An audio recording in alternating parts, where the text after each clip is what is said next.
Tua with another dud. Just the latest example of why he's not a franchise NFL quarterback, but more so why certain teams need to rethink the current protocol of giving huge contracts to shaky quarterbacks. They're simply making it way harder than it needs to be. Plus, on a national broadcast, did Amazon unnecessarily bring up Tyreek Hill's off-the-field issues? The NFL is investigating accusations of domestic violence against Tyreek Hill. We'll get into all of that. I'm Doug Kezirian, formerly of ESPN, 25 years now in broadcasting. This is Hard Pass, also available in podcast. The NFL can sometimes feel like all of our workplaces. Thursday Night Football only crystallized this concept thanks to Tua Tagovailoa laying another egg, especially in prime time. We've all been there at our own job, wondering why certain managers or even the boss has his or her job. Whether it's something they do, something they say, an email, we've all wondered it. You work there long enough and you realize the people in charge just are not that smart or effective. Or sometimes you realize they're doing something a certain way because that's the way it's always been done in your particular industry. I'm convinced that's what's going on in the NFL, and I'm hopeful eventually the league will change its ways because teams cannot just keep repeating this nonsense. It just doesn't make sense to keep doing things the same way over and over again and expecting different results because the results are not any different. That's the definition of insanity, right? We see it year in, year out in the league. My main point is, you do not have to pay unproven quarterbacks a ridiculous contract that absolutely handcuffs your entire payroll. This isn't baseball. There's a hard salary cap in the NFL. And worst of all, in most cases, the teams are only doing it because the general managers are on a separate timeline to keep their own job, where the guy has to make his own decisions and not necessarily decisions that are in the best interest of the franchise long term. The Miami Dolphins are Exhibit A. Tua with another horrible game, reinforcing the fact that he's not the answer for the Miami Dolphins or really any other franchise. Driving in the final minutes for a game-tying touchdown, Tua throws an inexcusable interception over the middle, completely telegraphing it. And get this, final stat line, 34 pass attempts, less than 150 yards passing. As you would imagine, Tua's performance, particularly that late interception, generated some reaction on Twitter, so it's time for a heat check. And this one, plain and simple, a Miami Dolphins jersey with the name "Turn the Ball Over" as a mocking, obviously, of his last name. Evan says, don't care what you say, Tua Tagovailoa is the best blind quarterback in the NFL and has him blindfolded with a cane. All right, so pretty descriptive stuff. And then Underdog account, revisiting the 2020 QB draft class, calling it generational. Burrow goes 1, Tua 5th ahead of Justin Herbert. And then for good measure, later in the first round, Jordan Love to the Packers. Remember that got Aaron Rodgers all bent out of shape when Green Bay took a quarterback instead of a regular position player that could help him win a title in the current term. And then Jalen Hurts in the second round. Now, keep in mind, on top of all this, Tua's making $51 million this year and $141 million over the next 3 years. Now, it's not a rant about athletes making too much money, because I don't think that at all. I do have a problem, though, with spending money inefficiently, especially with a salary cap league. And there's been a recent trend of any starting QB getting obscene money because of the importance of the position and the fact that the teams don't want to start over. But my point is, look at the evidence. Unless you have a superstar quarterback that's routinely an MVP candidate, you are never making the Super Bowl unless you have an inexpensive quarterback. Those middle-of-the-pack guys just aren't getting there. Look at the past decade. That's 10 years, so 20 quarterbacks in the Super Bowl, right?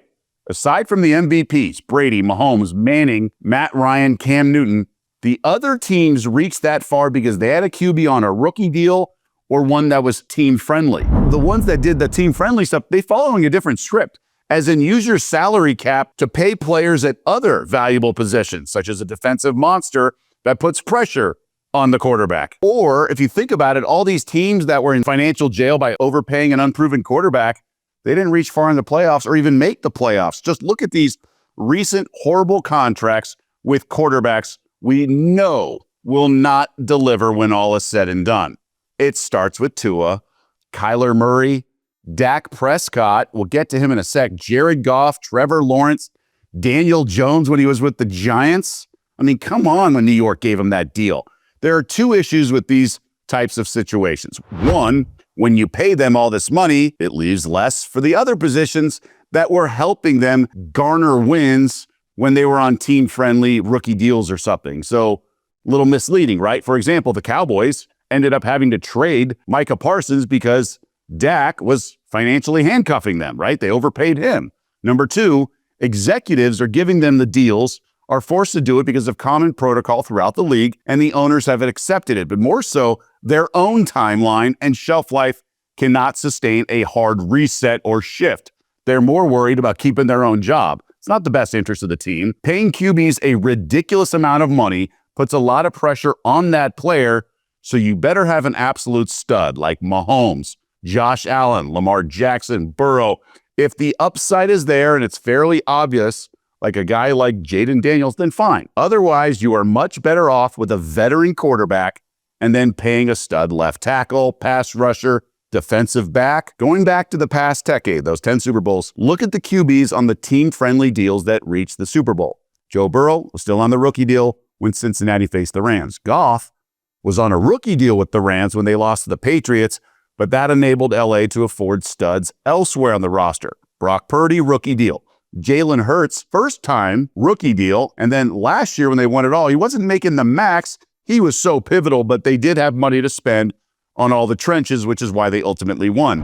Even the year when Philly beat New England with Nick Foles, they had the 1 seed because Carson Wentz was on a rookie deal. And that proves my point even further. They won it with Nick Foles, a proven veteran. So with the right coach and play caller, you can make it happen with a veteran like Foles. Again, stars need to align, but look how much money you have free for other positions. So much of quarterbacking is mental now, and a veteran on the right deal who's accumulated a lot of knowledge is a much better option than paying a guy like Tua a ridiculous amount, especially when he's got injury history. A general manager hoping the QB's upside will come to fruition, but that's only because the GM's timeline skews that decision-making. And let's revisit the Dolphins' decision. In 2024, so 2 summers ago, they gave Tua a 4-year, $212 million deal. The guy had already stunk in some big spots, and he had been crushed by injuries that created all sorts of doubt about his durability. Remember 2022? 3 concussions throughout the season, including that scary scene in week 4 when his body became rigid and he was carted off. How could you possibly agree to those terms? $212 million. Well, that's because you have a general manager in Chris Grier who's made horrible decisions, so he's pot committed on Tua because ownership is highly unlikely to tolerate a full rebuild. But this is the same GM that drafted Tua 5th overall in 2020. Remember, I said earlier, ahead of Justin Herbert, not to mention Jordan Love and Jalen Hurts later in the draft. Grier has been there since 2016. He's on thin ice. You really think he can turn to ownership and say, hey, we really need to start over? No way. He's just sort of pushing his chips even further in with Tua. If you have a wizard play caller and offensive genius, then you should be able to make something out of nothing at quarterback while using the salary cap on proven studs at other positions who don't require nearly the same kind of money because that's where the market is for QBs and then versus everyone else. Look what the Vikings did last year. Kevin O'Connell took Sam Darnold on a $10 million deal and won 14 games. 2 years ago, the Bucs did it with Baker Mayfield for $6.5 million and won the division. The Bengals are about to tackle this idea with Jake Browning now that Joe Burrow is out for an extended period of time. It makes so much more sense for teams to stop throwing good money at bad quarterbacks and hoping they will strike oil in the playoffs. It hasn't happened. Eventually, the rubber meets the road with these second and third tier quarterbacks like Dak and whatnot. We have definitive proof of it. You either need to get lucky by landing a star quarterback in the draft, like Josh Allen with the Bills, he was lower, it wasn't number 1 overall, and you have 5 years to figure it out based on the team option and to figure out if this guy you drafted is a legit franchise quarterback. If you do, then great. Pay him what he's owed, like the Chiefs did with Mahomes, Bills did with Allen, Ravens did with Lamar Jackson. You know the handful of guys I'm talking about. Eventually, Jaden Daniels will get his payday with the Commanders. Otherwise, I think the entire market should be so much lower for guys who are not worth it. For example, do you really think Detroit is going anywhere this season with Jared Goff making $80 million? Of course not. What about Miami with Tua making $51 million. What about the Raiders and Geno Smith for $40 million? Again, there's a trade-off with these financial decisions because of the salary cap. If Geno is making 40, Crosby's going to make his money, then the O-line's going to suffer, and sure enough, the O-line stinks. Ultimately, I don't think the Bucs will last in the playoffs, even if they win the division, because Mayfield is making $43 million. I know he's a former number 1 overall pick, and he's proven he's a quality quarterback.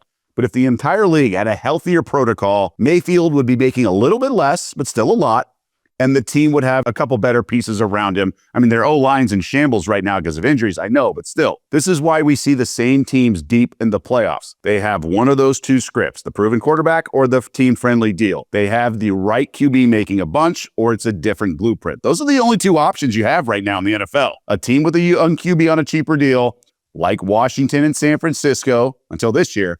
I think the Niners made a huge mistake with Purdy's new contract. $41 million this year. It's insane. I'm of the belief he's basically replaceable by Mac Jones. And not just that, it's Mac Jones and using the extra money from the difference in those salaries to upgrade other positions. I think San Francisco's better with Mac Jones and then better players elsewhere than Purdy at $41 million. This is all because of the salary cap and making the money go further by having better players at other positions. If these coaches are so great, and I do think Kyle Shanahan is, then he should be able to do with Mac Jones what he did with Purdy and Jimmy G at team-friendly deals, as long as he has studs to offset that at other positions. Let me know if you think I'm crazy and too optimistic. After all, you may think it takes time to know whether a quarterback is a star, and maybe they become stars later in the career. You don't want to give up on them just yet. I mean, the Browns did give up on Mayfield, but still, it is part of the decision-making process. Join the conversation. Now, I do think there's another storyline from Thursday Night Football that's very interesting. It was how Amazon randomly brought up Tyreek Hill's latest allegations off the field.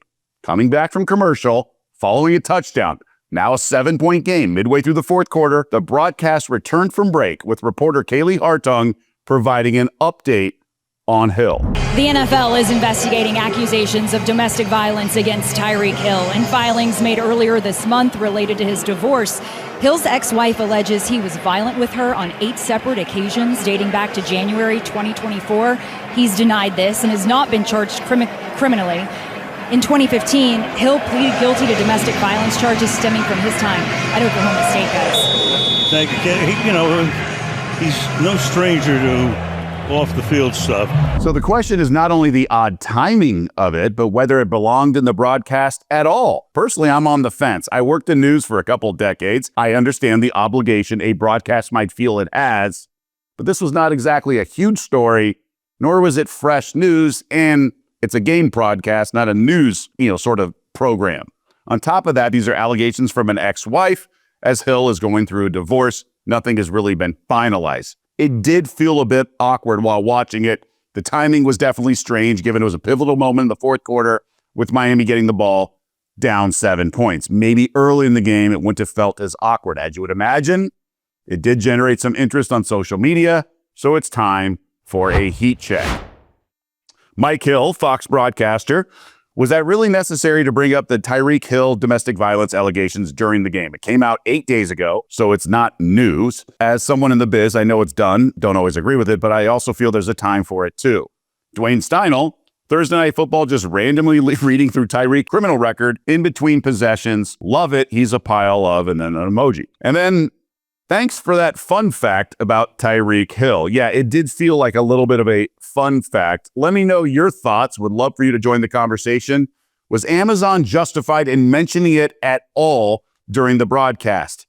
It is sort of non-related to the game, but as Mike Hill said, it's over a week before. Do you agree with the juncture of the game? Even if you agree with the fact that it should be mentioned, it's part of the athletes, what's going on.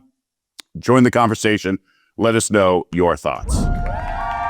Time now for fans in the stands, and this is when I get to address the comments section, our audience or our fans in the stands. And we always appreciate your feedback, whether something you like, you dislike, things you want to see more, so recommendations or just generic questions. Let us know your thoughts, and we will select a few to respond to here in the next episode. And don't forget to like and subscribe and hype. It really helps us with this new age of YouTube, the currency in this YouTube world, it is very, very important. So we appreciate you taking the time to do that. So without further ado, let's get to it. The first comment from PSU123. I totally agree regarding Brady. I couldn't believe it when I saw him with headsets on in the booth, and the fact they stated he speaks to Chip Kelly about the offensive game plan 3 times per week. Come on. He should have to choose one or the other, ownership or broadcaster. Plus, are any less fans not going to watch if he's not an announcer? It's silly to keep bending the rules for him. And that was the entire gist. And we're not just cherry picking comments that agree with me, but it's basically what I said. Look, first of all, that's a great point about the broadcast. People are tuning in because of the game, right? They're not going to change and not watch watch or listen because Brady's there. Now, with that being said, hiring Brady generates buzz, interest, other sort of peripheral and added value. So I do see the perks of having Brady on your payroll as Fox does. But with Brady, he is privy to information. He certainly, his acumen's off the charts, and it is what it is. Like, you should have to choose one or the other. Brad Elwanger says, love the video podcast content and production values, but just one small piece of feedback I've waited for a while to share.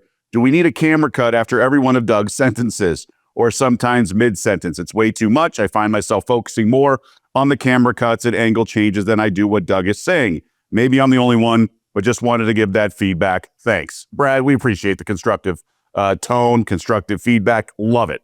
That is how the world should operate in social media. Too often we have too many keyboard warriors, as we like to say, but love that. It's all about preference and throwing the widest net possible. It is sort of the trend to keep stimulation, keep things moving. Editing just is what it is.